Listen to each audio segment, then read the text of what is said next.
ntwenda ngo abantu bona abataka registeringirwa business zabo oba ninche oba ninkuru bakozesa omugishogu bijaha aho kwatwalwa no mu office twija close to them ntwenda ngo service eije door to door where we kaho no tugambira and to explain injira ntwenda ngo abantu bona babe formal aho kuba we are formalizing into chokwana okola niyo ganyuramu Ankole Media niyo yonka yo kushanga ebirungi nkebyo Sekwati Ankole Media Ankole Media TV, thank you so much for watching. Mwebale kutukunda na nokutufollowinga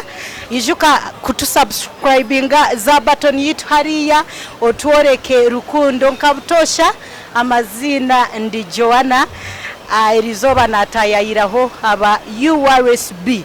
bakutushobora eche kitongore nikikora cyo mu Uganda and kine buhereza ki and nikiyamba kita omuna Uganda sebo nakwakira Ankole Media TV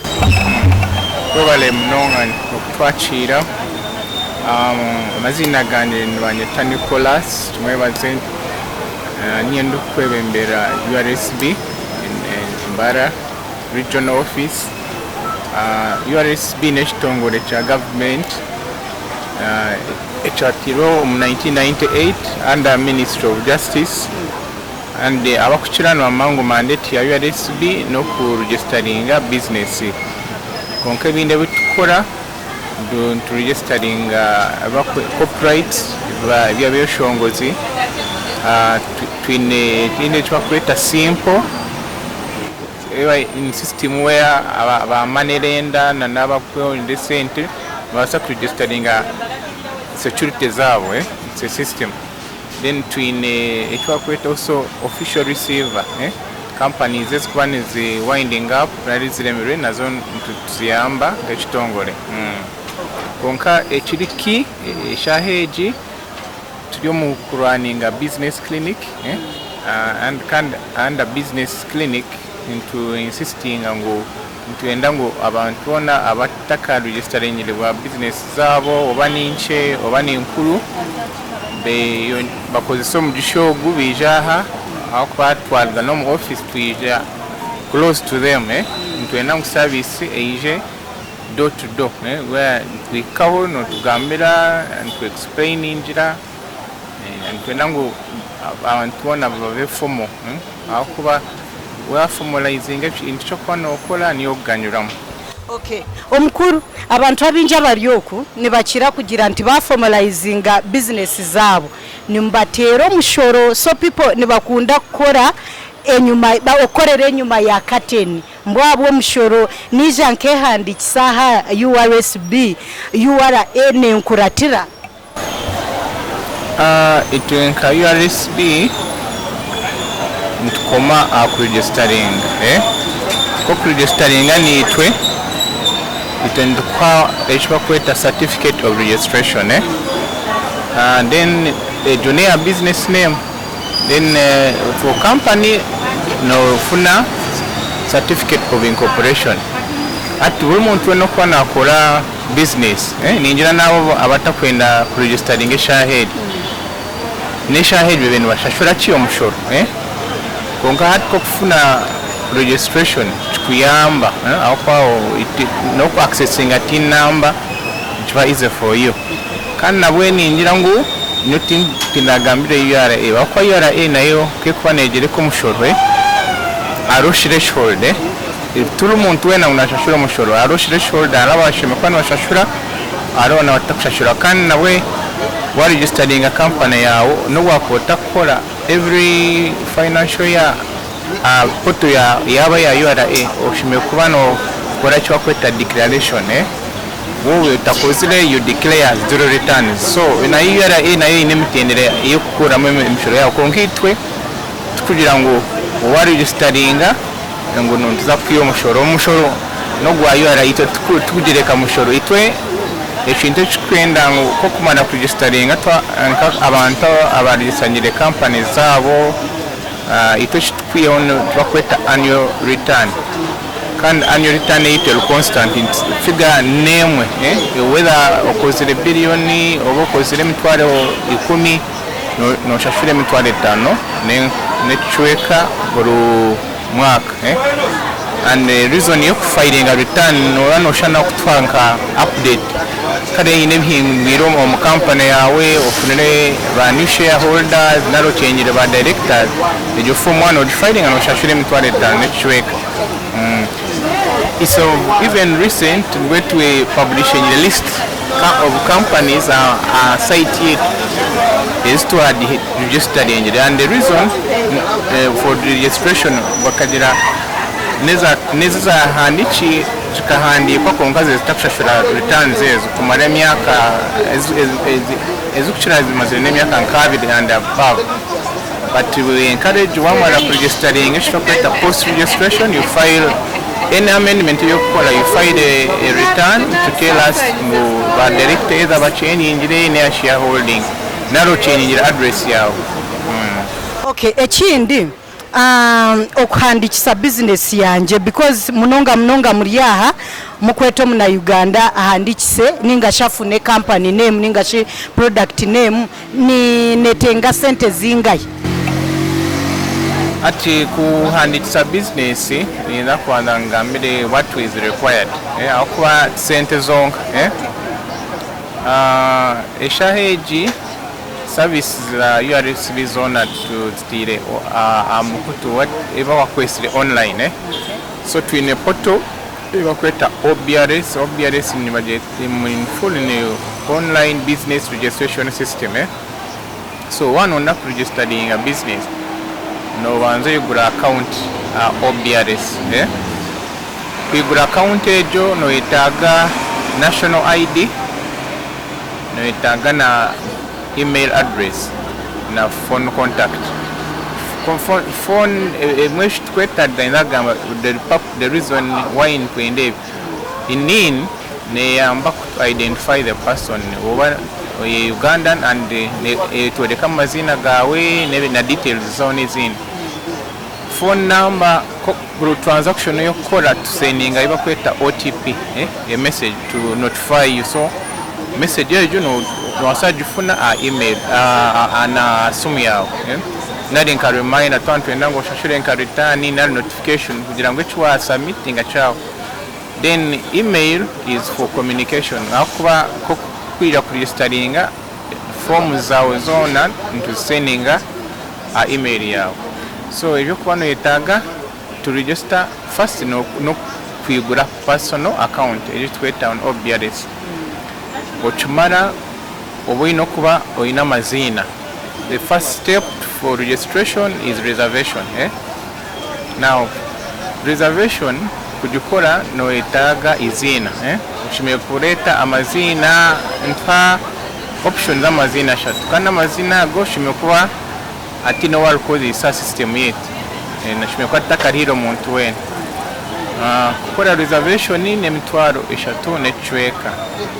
ya business name ishitweta business name neza small abakuchana majira ya small scale or sole proprietorships or partnership so name twaro eshatu nechweka za reservation registration fee name twaro 5 ne 15 konka eze sente no shashura at the point of reservation system ne kola what we call self assessment how kwitwe nka URA estimate collecting a NTR so the center ko kushashura nezo URA so a business name no itaga emitwaro mwenda for registration then oshimekuwa inizina unique detali yoni linka system yetu oshimekuwa ine IDs zaba kutweta ba partners akuba form ejo yitwa kufilinga ba statement of particulars niye kwa details za abantu aba owning ejo business n'abantu yomwe woli yomwe still a partner sole proprietorship data sole proprietor intendera in business tweta sole partnerships neza more than one person tineza kweta sole proprietors we are business n'oli omuntu na yo registering. So ntwantu eno tugambire where the nature of business nonda kukola ki. One okola saluni no indicating dealing in that business. If it's a restaurant, a retail shop, wholesale, or one okola general merchandise, you feel according to area yokwenda kuza mu field. Then ochimala otekaho location business yawe nondango ebe neza kuba located neza kuba Mbara High Street neza kuba Katete neza kuba Bahare urugeraho kwenda ngo ebe then ochimala kufilinga the form of submitting online. I will only go there to bazile preserving izina lyawe wamala kusubmitting and processing and then nakambira and sending your certificate of registration to your email. But all notifications will nzakumanizia asumu yao. Ejoneya for sole proprietorship partnerships nazo to registering ezukuchira no shanganiza nabali abantu abeninka abakora ezukweta professional things arabakola nka law